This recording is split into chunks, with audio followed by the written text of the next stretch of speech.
আজকের আলোচ্য বিষয় অনার্স তৃতীয় বর্ষ শিল্প রসায়ন। বোল্ড অক্ষরে লেখাগুলো সবচেয়ে বেশি গুরুত্ব সহকারে পড়বেন।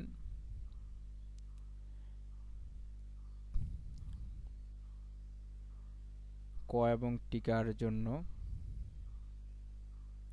বেশি গুরুত্বপূর্ণ প্রশ্ন। খ বিভাগের জন্য অধ্যায় 2 কৌষ্টিক সোডার শিল্প উৎপাদনের মূলনীতি বর্ণনা করো। ব্লিচিং পাউডারের শিল্প ও উৎপাদন প্রণালী বর্ণনা করো।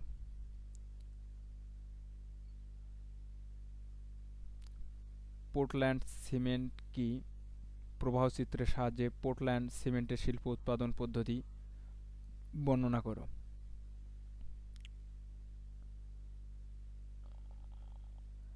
সিরামিক শিল্পের দ্রবণে কাঁচামাল সমূহ কি কি আলোচনা করো।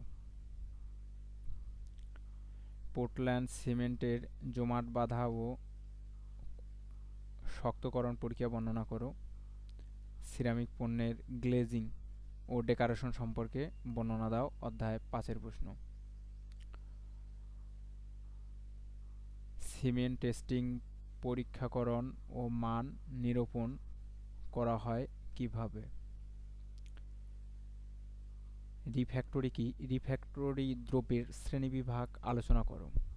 বাংলাদেশের মৃৎশিল্পের বর্তমান ও ভবিষ্যৎ সম্ভাবনা বর্ণনা করো। অধ্যায় 6 ওয়াসওয়াল্ট পদ্ধতিতে নাইট্রিক অ্যাসিডের শিল্প উৎপাদন বর্ণনা।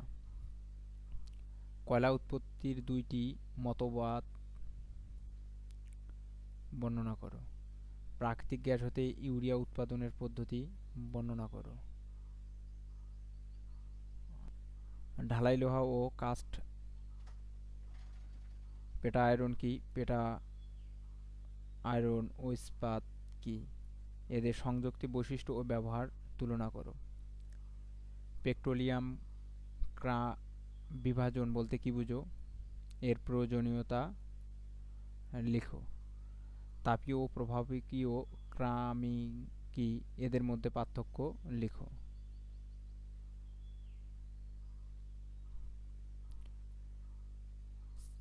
চিনি শিল্পে উপজাত সমূহ কি কি? এদের ব্যবহার লিখো। তেল চর্বি মোম কি? এদের পার্থক্য লিখো।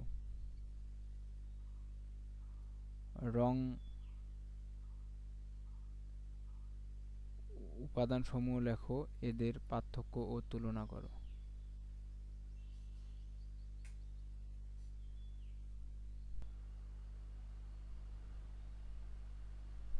পরিত্যক্ত কাগজের কালিমুক্তকরণ বা পুনরায় ব্যবহার পদ্ধতি প্রবাহ চিত্র সহ আলোচনা করো। প্রশমন পদ্ধতির সাহায্যে সাবানের শিল্প উৎপাদন বা প্রবাহ চিত্র সহ বর্ণনা করো। নাইলন 66 কি? এর সংশ্লেষণ ধর্ম ও ব্যবহার।